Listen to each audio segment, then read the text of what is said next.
நீலகிரி, கோவை, திருப்பூர், தேனி உள்ளிட்ட 15 மாவட்டங்களில் இன்று கனமழைக்கு வாய்ப்பு. சென்னை வானிலை ஆய்வு மையம் கணிப்பு.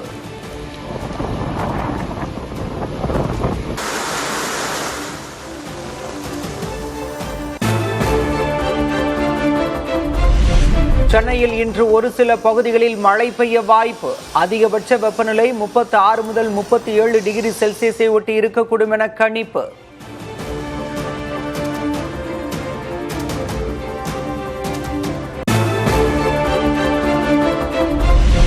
புதுக்கோட்டை, திண்டுக்கல், தேனி, திருப்பூர், நாமக்கல் உள்ளிட்ட மாவட்டங்களில் கனமழைக்கு வாய்ப்பு. உதகையில் கனமழையால் நிலவும் குளுகுளு காலநிலை, சுற்றுலா பயணிகள் மகிழ்ச்சி.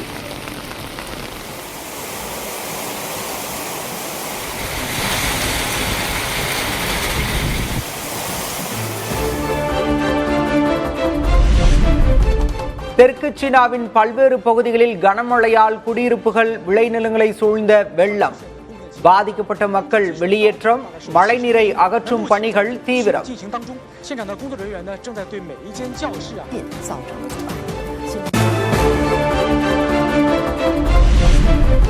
நெதர்லாந்து பயணத்தை முடித்துக் கொண்டு ஸ்வீடன் சென்றார் பிரதமர் மோடி. கோத்தன்பர்க் விமான நிலையத்திற்கு வந்து வரவேற்ற பிரதமர் உல்ஃப் கிறிஸ்டர்சன்.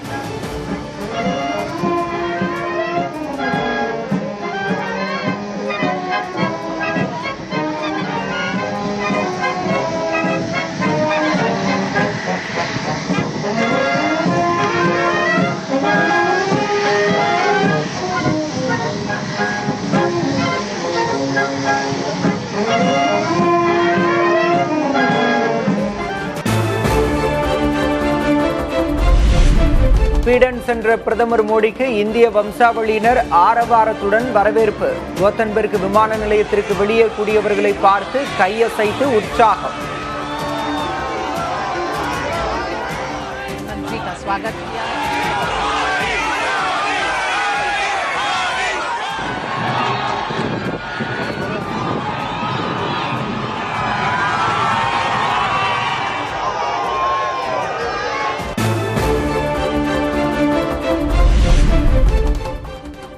ஸ்வீடனில் இசைக்குழுவினர் கச்சேரியை வியந்து ரசித்த பிரதமர் மோடி பரதநாட்டியத்துடன் அளிக்கப்பட்ட வரவேற்பையும் உற்சாகத்துடன் கண்டு ரசித்தார்.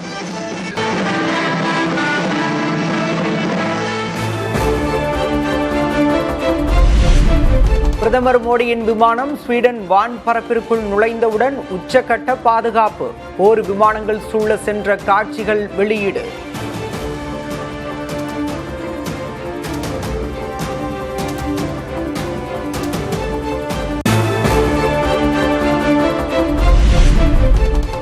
பிரதமர் நரேந்திர மோடிக்கு royal order of the polar star விருது.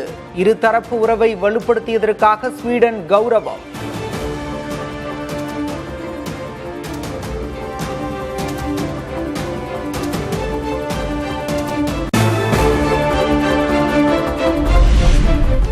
இந்தியா, ஸ்வீடன் போன்ற ஜனநாயக நாடுகள் இணைந்து செயல்படுவது அவசியம் என பிரதமர் நரேந்திர மோடி வலியுறுத்தல்.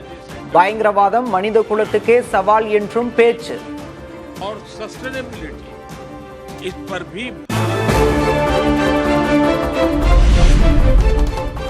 தாவேகவுக்கு ஆதரவு கடிதம் அளித்த பிறகும் தம்மை ஒரு தரப்பு தொடர்பு கொண்டதாக தனியார் ஊடகத்திற்கு திருமாவளவன் பேட்டி. முதல்வராக தம்மை அறிவிக்க உள்ளதாக தெரிவித்த நிலையில் வேண்டாம் என மறுத்ததாகவும் விளக்கம்.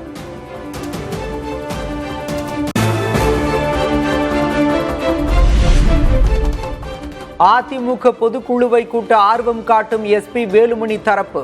எடப்பாடி பழனிசாமிக்கு அழுத்தம் கொடுக்க பொதுக்குழு உறுப்பினர்களிடம் கையெழுத்து பெறும் முயற்சி மும்முரம்.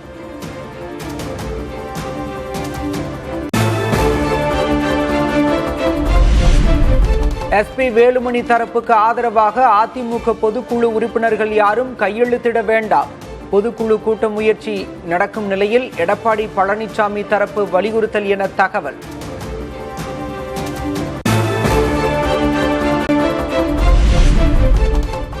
சி.வி. சண்முகம், எஸ்பி வேலுமணி தரப்பு எம்எல்ஏக்களை சபாநாயகர் தகுதி நீக்கம் செய்யாவிட்டால் நீதிமன்றத்தை நாடுவோம்.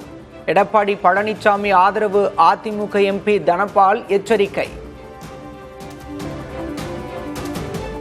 சென்றிருக்கின்ற அனைத்து சட்டமன்ற உறுப்பினர்கள் பதவியும் இன்னும் 3 மாத கால அவகாசத்திலே அவர் சரியான முடிவை சபாநாயகர் எடுக்கவில்லை என்று சொன்னால் எங்களுக்கு நீதிமன்றம் இருக்கின்றது. நீதிமன்றத்தின் மூலமாக அந்த 25 எம்எல்ஏக்களின் பதவிகளும் பறிக்கப்படும். அமமுக அதிமுக எம்எல்ஏக்களுக்கு அமைச்சர் பதவி தந்தால் சிபிஐ விசாரணை கோருவோம். அமமுக பொதுச் செயலர் டிடிவி தினகரன் திட்டவட்டம்.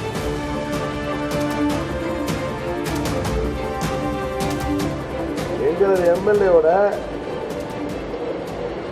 பேரம் பேசி ஏதோ ஒரு செஞ்சுத்தரேன் சொல்லி தானே கூப்பிட்டுருக்கீங்க. அது குதிரை பேரம் தானே. நீங்கள் ஒன்றே அவங்களுக்கு அமைச்சர்கள் கொடுத்தீங்கன்னா உறுதியாக சிபிஐ என்கொயரி வருவோம். அதிமுக எம்எல்ஏக்களுக்கு அமைச்சரவையில் இடம் என தாவேக இதுவரை கூறவில்லை என அமைச்சர் செங்கோட்டையன் பதில். அதிமுகவில் தான் மட்டும் இருந்தால் போதும் என எடப்பாடி பழனிசாமி நினைப்பதாகவும் விமர்சனம். தான் ஒருவர் மட்டும் இருந்தால் போதும் என்று நினைக்கிறார். அது காலத்தின் கட்டாயம். அது மாற்றிக்கிறார். நீங்களும் சொல்லணும். நாங்கள் ஒருத்தர் சொல்லு இதுவரைக்கும்.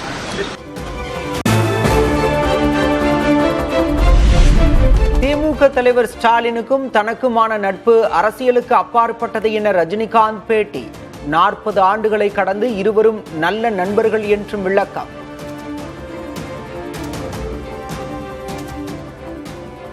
ஸ்டாலின் சார் அவர்களே என்னுடைய 38-40 ஆண்டு நண்பர். என்னுடைய நட்பு கொள்கைகள் அரசியலுக்கு அப்பாற்பட்டது. ஜனநாயகத்தில் தோல்வி வெற்றி சதகம்.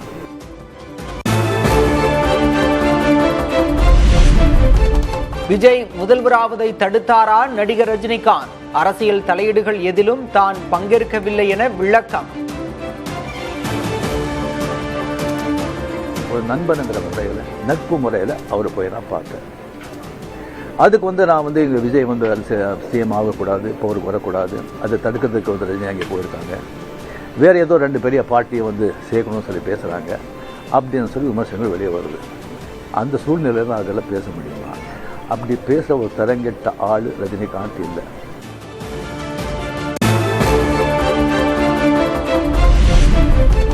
விஜயின் வெற்றிக்கு சினிமா புகழ் கை கொடுத்துள்ளதாக ரஜினிகாந்த் கருத்து. இளைஞர்கள், பெண்கள் மற்றும் சோசியல் மீடியாவும் காரணம் என பதில். சரிங்க, ஒரு 60 ஆண்டுகள் பார்த்துட்டாங்க. ஒரு மாற்றம் தேவை. அந்த மாற்றத்துக்கு கரெக்டாக விஜய் வந்தார். அது வரும்போது கம்ப்ளீட்டாக சினிமா புகழ் 100% சினிமா புகழ் அவ்வளோ ஒரு கை கொடுத்துருக்கு. இளைஞர்கள், லேடிஸு அண்ட் சோசியல் மீடியா அது நல்ல ஒர்க் ஆகிருக்கு.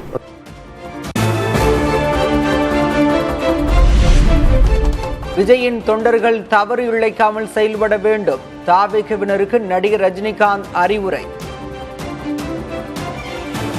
அவருடைய தொண்டர்களாகட்டும், ரசிகர்களாகட்டும் ஜாகிரதையாக நடந்துக்கணும். இந்த சென்ஸ் அவர் என்ன தப்பு பண்ணால் கூட அது ஸ்ட்ரைட்டாக விஜய்க்கு தான் பாதிக்கும் அப்படிங்கிறத அவன் மனசில் வச்சுக்கணும். தாம் கட்சி தொடங்கியிருந்தால் 100 விழுக்காடு வெற்றி பெற்றிருப்பேன். சந்தேகமே வேண்டாம் எனவும் நடிகர் ரஜினிகாந்த் திட்டவட்டம்.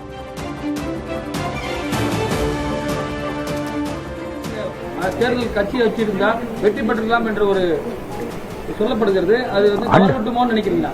இல்லை, 100% வெற்றி பெற்றுப்பாங்க, அதில் டவுட்டே கிடையாது. இல்லை, 100% வெற்றி பெற்றுப்பாங்க, அதில் டவுட்டே கிடையாது. கமல் முதல்வராக இருந்தால் கூட பொறாமை வந்திருக்கலாம். விஜய் முதல்வரானதால் பொறாமையா என்ற கேள்விக்கு நடிகர் ரஜினிகாந்த் பதில்.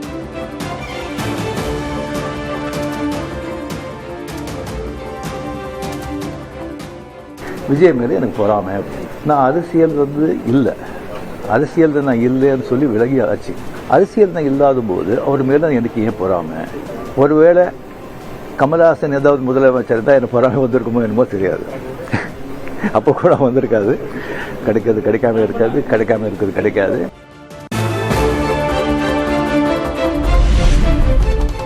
முதல்வர் விஜய்க்கு 6 மாதங்கள் அவகாசம் கொடுக்க வேண்டும். விஜய் ஆட்சி எப்படி உள்ளது என்ற கேள்விக்கு மக்கள் நீதி மய்யம் தலைவர் கமல்ஹாசன் பதில். 2 நாளில் சொல்லக்கூடியது ஜோசியமாக தான் இருக்க முடியும். 6 நாளில் சொல்லக்கூடியது அப்படி தான் இருக்க முடியும். 15 நாள்லேயும் அப்படி தான் இருக்க முடியும். அதான் ஒரு 6 மாதம் டைம் கொடுக்க வேண்டாமா? புதியவர்கள் வந்திருக்காங்க நிறைய பேர். ரஜினியுடன் போட்டி இருந்ததே தவிர பொறாமை கிடையாது. கமல் முதல்வராக இருந்தால் கூட பொறாமை வந்திருக்கலாம் என ரஜினிகாந்த் கூறிய நிலையில் கமல்ஹாசன் பதில்.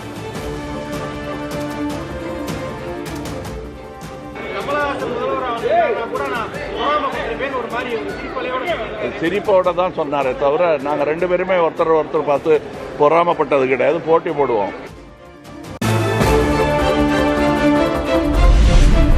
மும்மொழி கொள்கையை அமல்படுத்துமாறு தமிழ்நாட்டை கட்டாயப்படுத்த முடியாது. சிபிஎஸ்இ பள்ளிகளில் 9 மற்றும் 10ஆம் வகுப்புகளுக்கு மும்மொழி கட்டாயம் என்ற அறிவிப்பு குறித்த கேள்விக்கு கமல்ஹாசன் பதில்.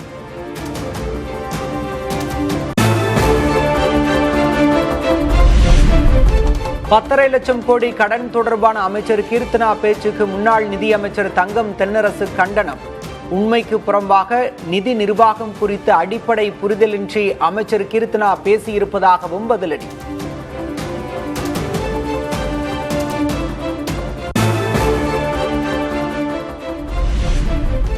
மக்களிடையே ஆதாரமின்றி மாய பிம்பத்தை கட்டமைக்க முயற்சிப்பது விஷமத்தனமானது என தங்கம் தென்னரசு விமர்சனம். அரசு நிர்வாகத்தில் அனுபவமின்மையால் மக்களை ஏமாற்றி குழப்பும் வகையில் கீர்த்தனாவின் பேச்சு இருப்பதாகவும் சாடல்.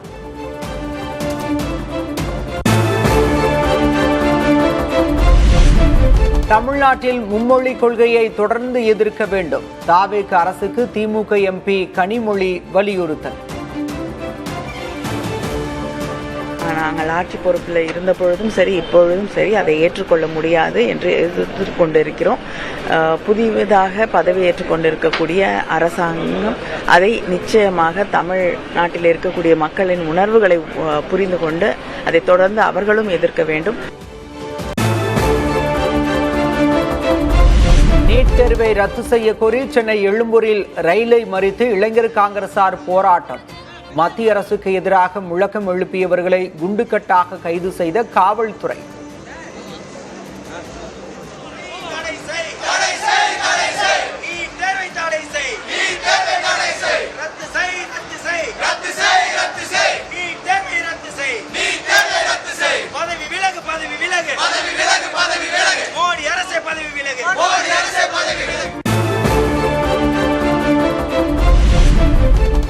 அமைச்சர் ராஜ்மோகனுக்கு திரைத்துறை ஒதுக்கப்பட்டதற்கு நடிகர் விஷால் எதிர்ப்பு.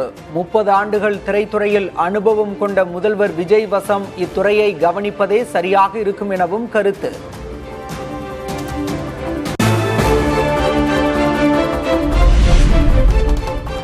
அமைச்சர் ராஜ்மோகன் சிறப்பாக செயல்பட கால அவகாசம் வழங்க வேண்டும் என நடிகர் ராகவா லாரன்ஸ் வலியுறுத்தல்.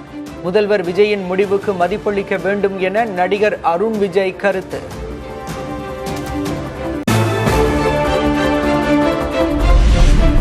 திருச்செந்தூர் முருகன் கோயிலில் 6 மணி நேரம் காத்திருந்து தரிசனம் செய்த பக்தர்கள். நூற்றுக்கணக்கானோர் இரும்பு கதவை உடைத்துக் கொண்டு உள்ளே சென்றதால் பரபரப்பு.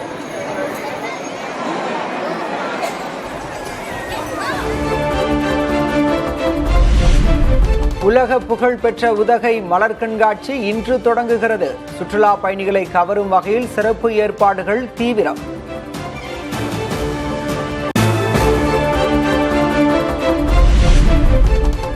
கரூர் அருகே சிந்தலவாடி மகா மாரியம்மன் கோயிலில் தூக்கு தேரோட்டம் கோலாகலம். உற்சவர் சிலையுடன் தூக்கு தேரை தோளில் சுமந்து கோயிலை சுற்றி வலம் வந்த இளைஞர்கள்.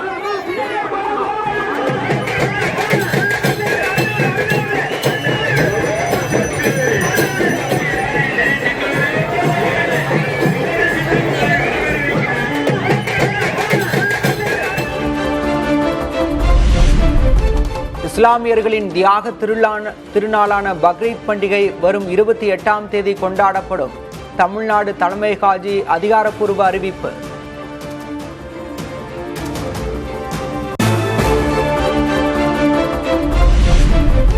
அரசியல் விமர்சகர் பொன்ராஜ் மீது கடலூரில் 4 பிரிவுகளில் காவல்துறை வழக்கு பதிவு.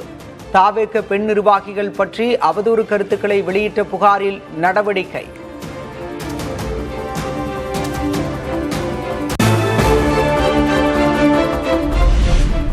பிரபல தமிழ் திரைப்பட தயாரிப்பாளர் கே ராஜன் தற்கொலை.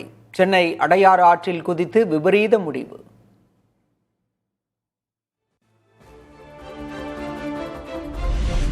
திரைப்பட தயாரிப்பாளர் கே ராஜன் தற்கொலை சம்பவத்தால் திரைத்துறையினர் அதிர்ச்சி. தற்கொலைக்கான காரணம் குறித்து காவல்துறை விசாரணை.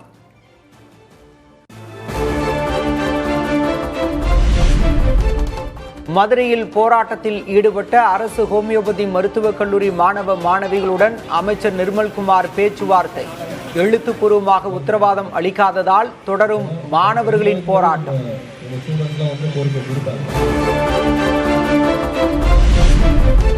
கிளாண்டர்ஸ் நோய் தொற்றால் சென்னையில் குதிரை உயிரிழந்ததன் எதிரொலி.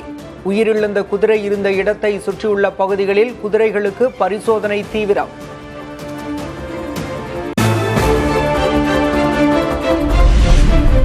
மதுரை கொட்டாம்பட்டி அருகே சாலையின் பக்கவாட்டு சுவரில் கார் மோதி விபத்து. 3 பெண்கள் உட்பட 5 பேர் உயிரிழந்த சோகம். திருவள்ளூர் அடுத்த காக்கலூர் பகுதியில் தெருநாய் கடித்து 18 பேர் காயம். பாதிக்கப்பட்டவர்களுக்கு அரசு மருத்துவமனையில் சிகிச்சை. கேரளத்தில் அமைகிறது காங்கிரஸ் தலைமையிலான கூட்டணி ஆட்சி. முதல்வராக இன்று பதவியேற்கிறார் சதீசன். கூட்டணி கட்சியினருக்கும் அமைச்சர் பதவி.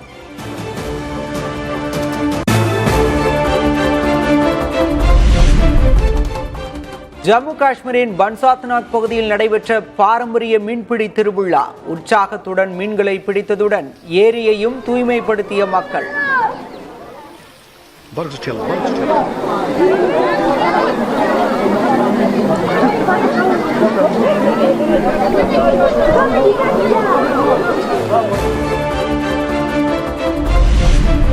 உத்தரப்பிரதேசத்தில் போலீசார் வழக்கறிஞர்களிடையே கடும் மோதல். கைசர்பாக் நீதிமன்றம் அருகே ஆக்கிரமிப்புகளை அகற்ற முயன்றதால் பரபரப்பு.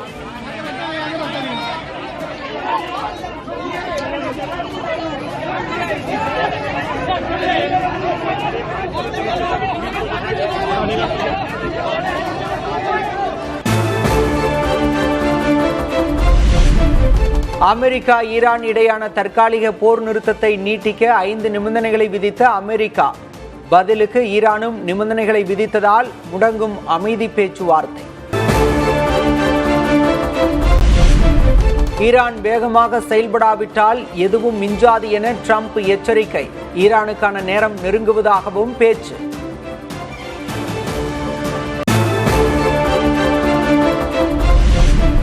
அமெரிக்காவில் விமான சாகசத்தின் போது போர் விமானங்கள் மோதி விபத்து. நல்வாய்ப்பாக பாராசூட் உதவியுடன் கீழே குதித்து உயிர் தப்பிய விமானிகள்.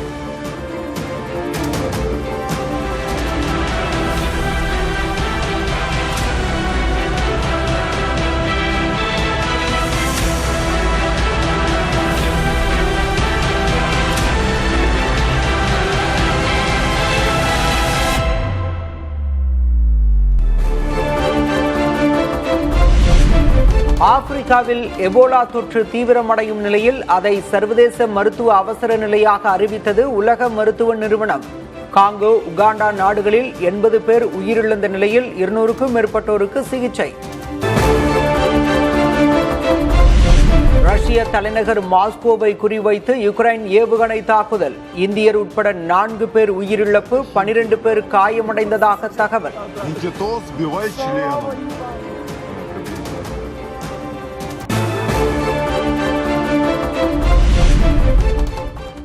அமெரிக்காவின் லாஸ் ஏஞ்சல்ஸில் நடைபெற்ற புகழ்பெற்ற சோப்பு பெட்டி கார் பந்தயம். உள்ளூரிலேயே தயாரிக்கப்பட்ட சிறு கார்களை கொண்டு நடத்தப்பட்ட பந்தயத்தை கண்டு பார்வையாளர்கள் மகிழ்ச்சி.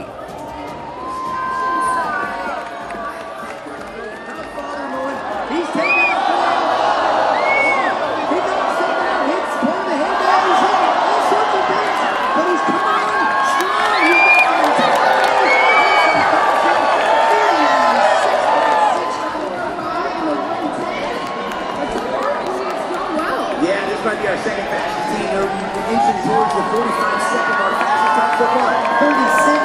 They're coming lean, not too far in between. உலகின் உயரமான எவரெஸ்ட் சிகரத்தை 32வது முறையாக ஏறி நேபாள மலையேற்ற வீரர் சாதனை. உலக சாதனை படைத்ததற்காக உள்ளூர் மக்கள் பாராட்டு.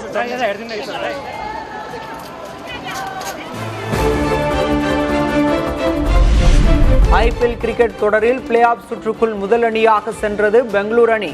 லீக் ஆட்டத்தில் பஞ்சாப் அணியை 23 ரன்கள் வித்தியாசத்தில் வீழ்த்தி வெற்றி.